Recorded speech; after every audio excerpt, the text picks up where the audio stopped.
نحمده ونصلي ونسلم على رسوله الكريم اما بعد فاعوذ بالله من الشيطان الرجيم بسم الله الرحمن الرحيم ليس على الذين آمنوا وعملوا الصالحات جناح فيما طعموا إذا ما اتقوا وآمنوا وعملوا الصالحات ثم اتقوا وآمنوا ثم اتقوا وأحسنوا والله يحب المحسنين۔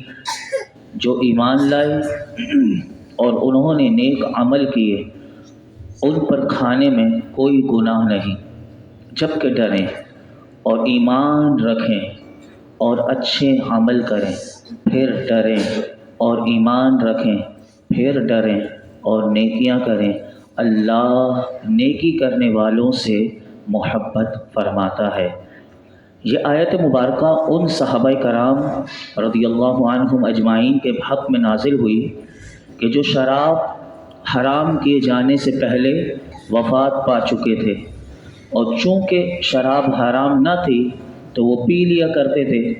جب ان کے بعد شراب کی حرمت کا حکم نازل ہوا تو صحابہ کرام رضوان اللہ تعالی علیہم اجمعین کو ان کی فکر ہوئی کہ ان سے شراب کے متعلق پوچھ گچھ ہوگی یا نہیں، اور صحابہ کرام کو دوسرا یہ تجسس ہوا کہ جو صحابہ کرام دیگر شہروں میں موجود ہیں، اس وقت یہ سسٹم تو تھا نہیں کہ آیت نازل ہوئی سب کو خبر ہو جائے، تو جو دیگر شہروں میں موجود ہیں انہیں بھی یہ نہیں پتہ کہ قرآن کا حکم نازل ہو چکا ہے اور شراب کو اللہ نے حرام قرار دے دیا ہے۔ اگر وہ اس عرصے میں، اس لا علمی میں کچھ عرصہ وہ شراب پی لیں تو ان کے بارے میں کیا حکم ہے؟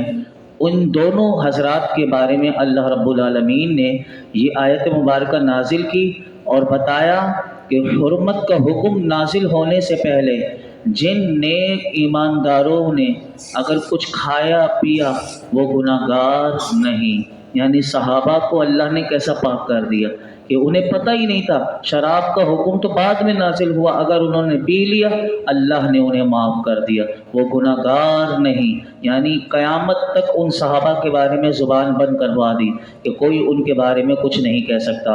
اور وہ لوگ فرمایا کہ جنہیں حرمت کا حکم نازل ہو جانے کا علم نہیں، وہ دیگر شہروں میں انہیں پتہ نہیں کہ اللہ نے حرمت کا حکم نازل کر دیا، اور فرمایا کہ اگر وہ بھی پی لیں فرمایا کہ اس صورت میں بھی ان پر بھی کوئی گناہ نہیں۔ یعنی جب پتہ چلے گا اس کے بعد ان کے لیے بھی یہ قانون لاگو ہو جائے گا۔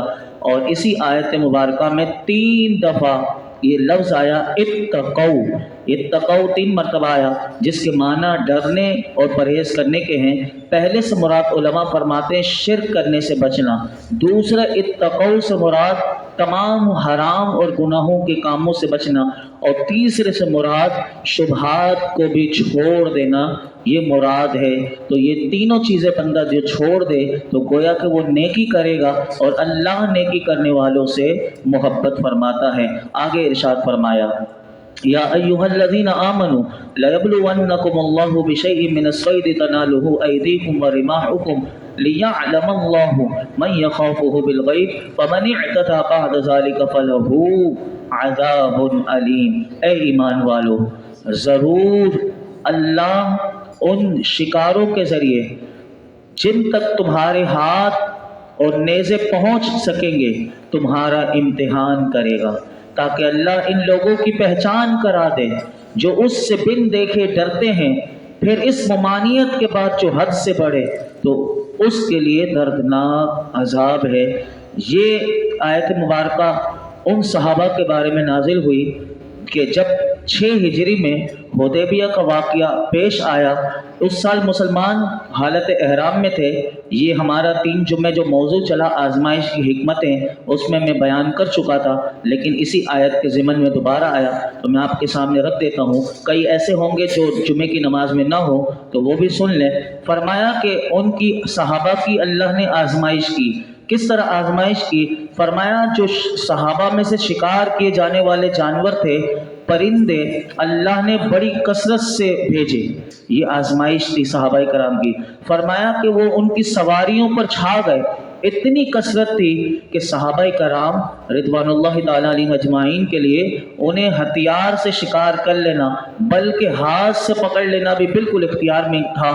اس کے متعلق اللہ رب العالمین نے یہ آیت نازل فرمائی اور فرمایا کہ صحابہ کرام اللہ کے حکم کے اتنے پابند تھے، اتنے ثابت قدم رہے کہ حالت احرام میں انہوں نے شکار نہ کیا۔ تو اس سے صحابہ کی عظمت بھی اللہ نے بتائی اور یہ بھی معلوم ہوا کہ ہمارے لیے کیا پیغام ہے اس آیت میں۔ تو فرمایا کہ کبھی گناہ کے اسباب تمہیں میسر آ جائیں، یعنی تم بالکل گناہ کر سکتے ہو، بالکل تمہارے لیے آسانی ہو گئی، کوئی دیکھنے والا نہیں، مواقع بھی ہیں جیسے کہ ہم اگر موبائل میں دیکھنا چاہیں، تنہائی میں گناہ کرنے چاہیں، سارے اسباب مہیا ہیں، کوئی دیکھنے والا نہیں، تو فرمایا کہ تمہیں ان سے بچنے میں زیادہ ثواب ہے۔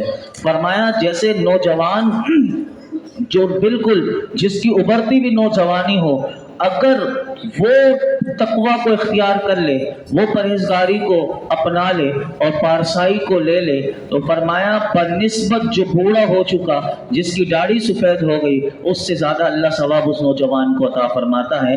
یوں ہی جو برے لوگوں کے درمیان میں رہ کر بھی فرمایا کہ وہ نیک رہیں، ان نیک لوگوں سے یہ لوگ بہتر ہیں، فرمایا کہ جو برے لوگوں میں رہ کر بھی نیک رہتے ہیں۔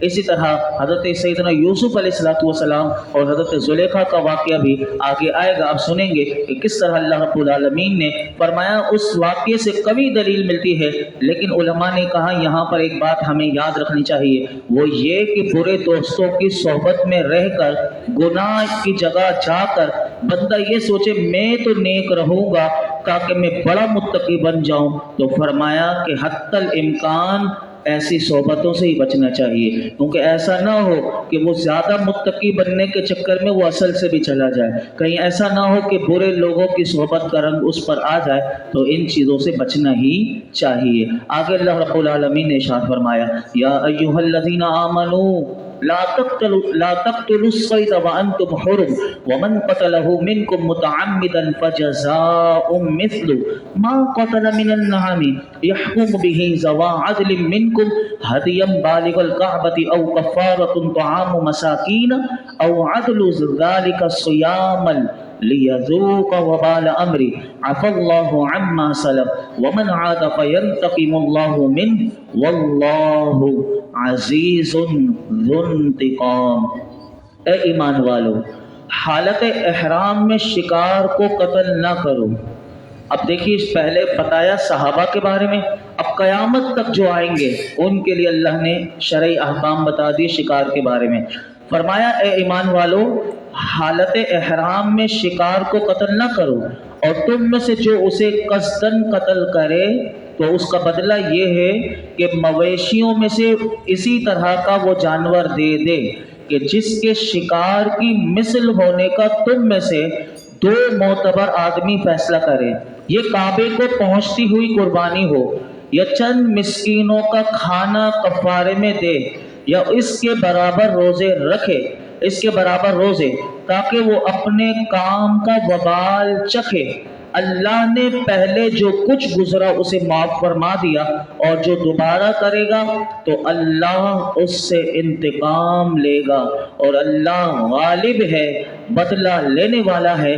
اس آیت مبارکہ میں حالت احرام کے شرعی مسائل بیان کیے گئے، تو آپ یاد کر سکتے ہیں، تو میں آپ کے سامنے بیان کر دیتا ہوں کہ یہ دین ہے، اسے یاد رکھنا چاہیے۔ نمبر 1 شرعی مسائل 6 جو بیان ہوئے میں آپ کے سامنے بیان کر دیتا ہوں۔ نمبر 1 محرم احرام کرنے والے پر شکار، یعنی خشکی کے کسی وحشی جانور کو مارنا حرام ہے، کہ جو عمرہ کرنے جائے، حج کرنے جائے اور حالت احرام میں ہو، اس کے لیے شکار کرنا حرام ہے۔ نمبر 2 اگر وہ شکار نہیں کرتا لیکن جانور کی طرف شکار کرنے کے لیے اشارہ کرے یا کسی بھی طرح بتائے تو یہ بتانا بھی حرام ہے۔ نمبر 3 حالت احرام میں ہر وحشی جانور کا شکار ممنوع ہے، چاہے وہ حلال ہو یا حرام ہو، یہ بھی نہیں کر سکتا۔ چوتھی بات، کاٹنے والا کتا ہو، کوا ہو، بچھو ہو، چیل ہو، چوہا ہو، بھیڑیا ہو، سانپ ہو، ان جانوروں کو احادیث میں فواسق جانور فرمایا گیا، تو ان جانوروں کے قتل کی اجازت دی گئی کیونکہ یہ نقصان پہنچاتے ہیں۔ ان کو اگر یہ نقصان پہنچائے تو انہیں فی زمانہ ایسا ہے نہیں کہ وہاں، کیونکہ سسٹم ہی اللہ نے ایسا بنایا ہوا ہے کہ ایسی چیزوں سے نقصان پہنچتا نہیں۔ نمبر 5، مچھر ہو، پسو ہو، چونٹی ہو، مکھی ہو، حشرات الارض اور حملہ آور درندوں کو یہ مارنا معاف ہے۔ نمبر 6 فرمایا حالت احرام میں جن جانوروں کا مارنا ممنوع ہے وہ ہر حال میں ممنوع ہے، جان بوجھ کر ہو یا غلطی سے ہو۔ جان بوجھ کر مارنے کا حکم تو اس آیت میں موجود ہے، غلطی سے مارنے کا حکم حدیث مبارکہ میں آتا ہے۔ حالت احرام میں اگر شکار کر لیا، اسی آیت میں اللہ نے کفارے کا بھی بتایا کہ کفارہ کیا دے گا۔ اب اگر اس نے شکار کر لیا تو کفارہ کیسے دے گا؟ تو کفارے کے 3 مسئلے یاد رکھیے گا۔ نمبر 1 کہ خشکی کا وحشی جانور شکار کرنا، یا اس کی طرف شکار کا اشارہ کیا یا کسی طرح بتایا یہ حرام کام اس نے کر لیا، تو اب ان سب صورتوں میں کفارہ واجب ہو جاتا ہے، اگرچہ اس کے کھانے میں مجبور ہو، یعنی بھوک سے مرا جاتا ہو۔ اور کفارے میں اب کیا دے گا؟ فرمایا کہ اس کی قیمت ہے، یعنی 2 معتبر شخص وہاں کے حساب سے بتائیں کہ جو قیمت جانور کی ہو وہ دینی پڑے گی۔ اور فرمایا اگر وہاں اس کی قیمت نہ ہو اور وہاں سے قریب جو جگہ ہو تو جو قیمت ہو اور ایک ہی معتبر شخص بتا دے کہ اس جانور کی یہ قیمت ہے تو وہ دینا بھی کافی ہے۔ دوسرا مسئلہ کفارے کا، یہ شکار کی قیمت میں پھر اللہ نے اسی آیت میں اختیار دیا کہ اسے بھیڑ بکری وغیرہ خرید سکتا ہے، اور خرید کر کیا کرے گا؟ وہ حرم شریف میں جائے گا، وہاں ذبح کرے گا اور فقراء کو اس کا گوشت تقسیم کر دے گا، یا پھر اسی قیمت کا جس میں بھیڑ اور بکری آ سکتی ہے تو اس قیمت کا وہ غلہ خرید کر۔ اب دیکھیے میرے رب کی کتنی کرم نوازی ہے، جانور نہ ملے تو پھر کیا کرے، لیکن کفارہ دینا پڑے گا۔ اسی آیت میں آپ نے سنا کہ اللہ تاکہ تمہیں اپنے کام کا وبال چکھائے، جب تمہیں منع کیا تھا تو پھر شکار کیوں کیا؟ اب تم شکار کیا ہے تو پھر اس کا کفارہ بھی دو۔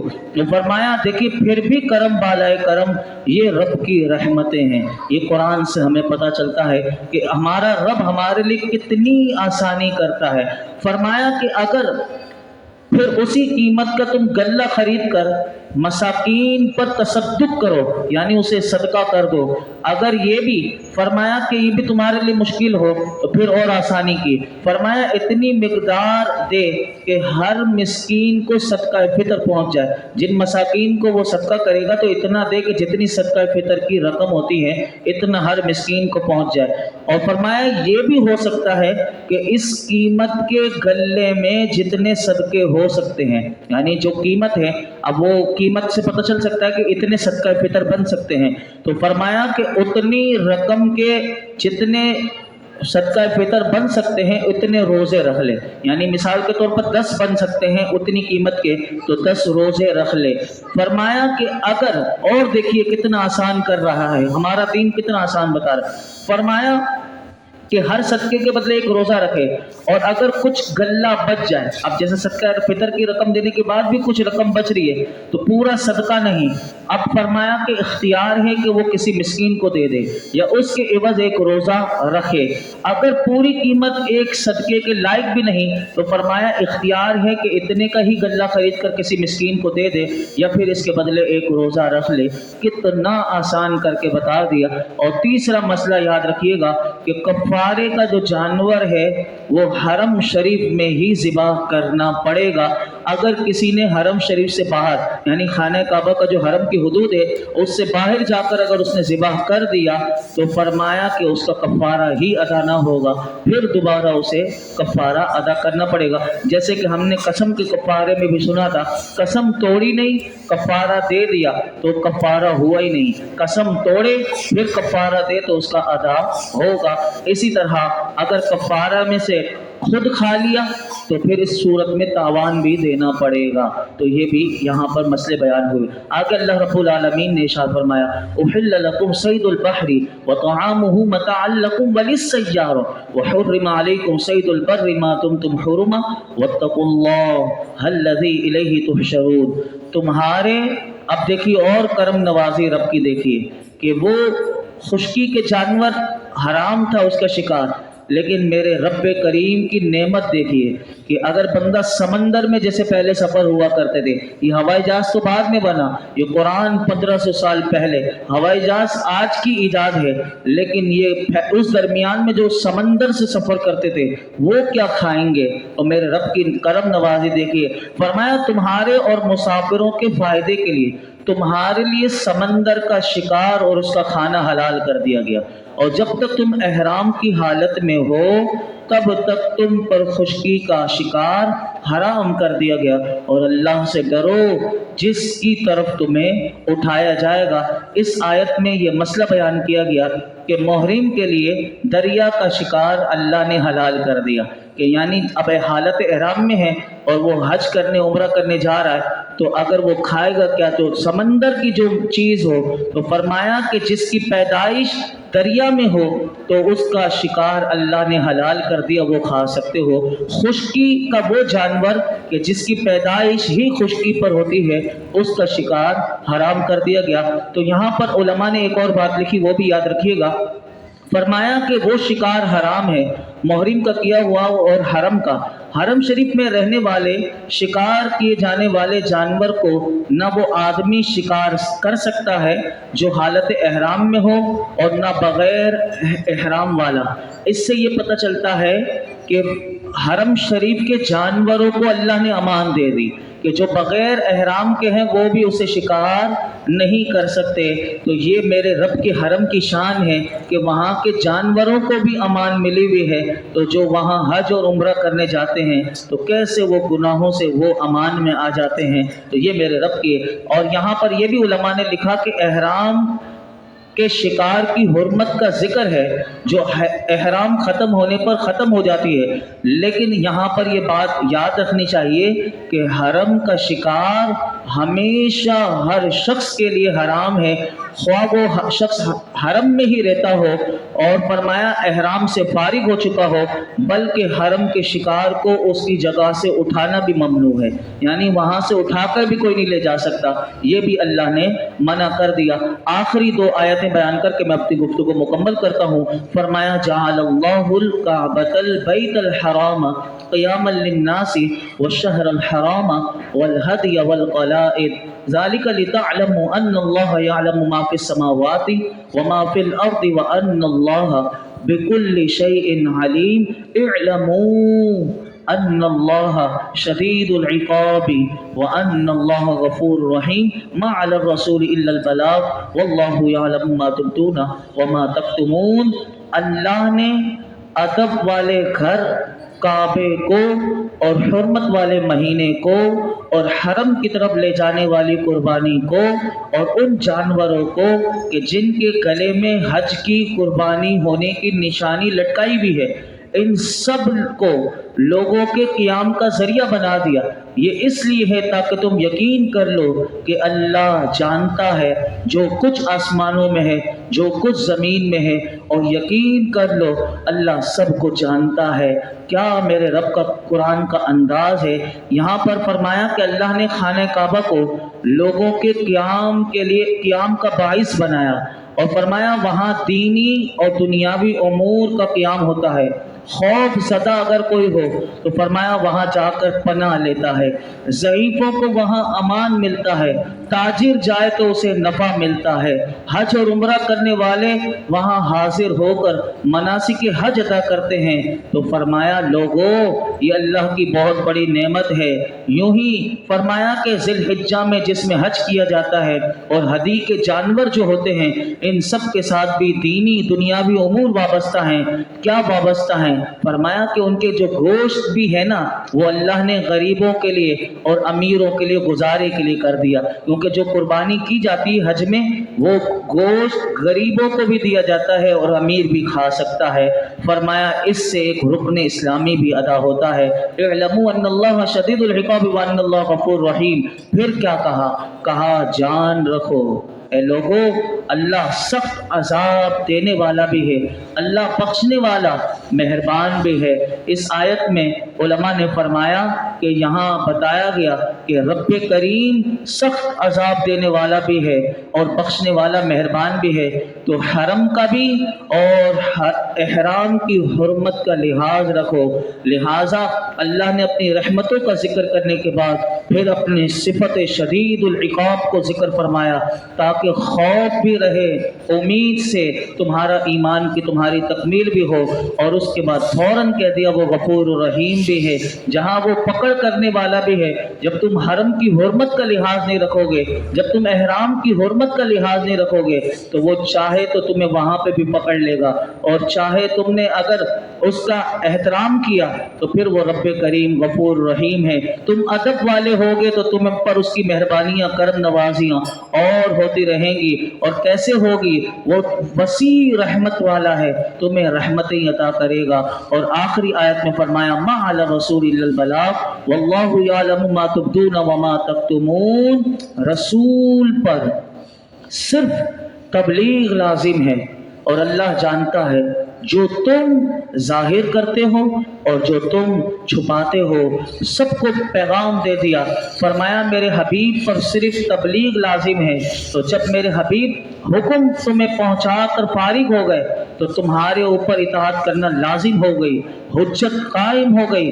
اب تمہارے لیے قیامت تک کوئی عذر، یعنی قیامت کے دن تمہارا کوئی عذر کی گنجائش باقی نہیں رہی۔ اس میں حضور کی بے نیازی بھی مذکور ہے کہ وہ تمہارے حاجت مند نہیں بلکہ تم حضور کے محتاج ہو۔ اگر کوئی بھی حضور کی اطاعت نہ کرے تو حضور کا کوئی کچھ نہیں بگاڑ سکتا، کہ حضور تو تبلیغ فرما چکے، حضور ہمیں دین عطا کر چکے، حضور ہمیں قرآن دے چکے، ہمیں پیارا دین اسلام دے چکے، حضور کا کوئی نقصان نہیں۔ اس کو اگر کوئی سمجھنا چاہے، سورج تو روز نور برسا رہا ہے، اگر کوئی سورج سے نور نہ لے تو سورج کا تو کوئی نقصان نہیں، سورج تو نور سب کو دے رہا ہے۔ تو پتہ چلا میرے حضور کا نور تو بٹ رہا ہے، ہم سب لے لیں تو ہم نور والے ہو جائیں گے۔ اگر ہم حضور کا دین سے نور نہ لیں تو اللہ کو کوئی حاجت نہیں، ہم ہی اندھیرے میں رہیں گے، ہم ہی کالے رہیں گے، ہمیں اجالے نہیں ملیں گے۔ تو پتہ چلا اجالے حضور کے دین میں ہے، اجالے حضور سے وابستہ ہونے میں ہے، اجالے حضور کی محبت میں ہے، اجالے حضور کے دامن سے وابستہ ہونے میں ہے۔ واللہ یعلم ما تبدون وما تکتمون، یعنی تمہارے ظاہری باطنی احوال میں سے کوئی چیز اللہ سے چھپی بھی نہیں ہے، لہٰذا جیسے تمہارے اعمال ہوں گے اللہ تمہیں ویسی ہی جزا دے گا۔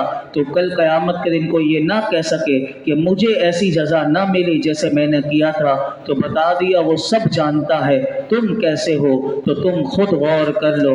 اللہ ہمیں قرآن و حدیث کا نور صحیح معنوں میں لینے اور اس پر عمل کرنے کی توفیق عطا فرمائے۔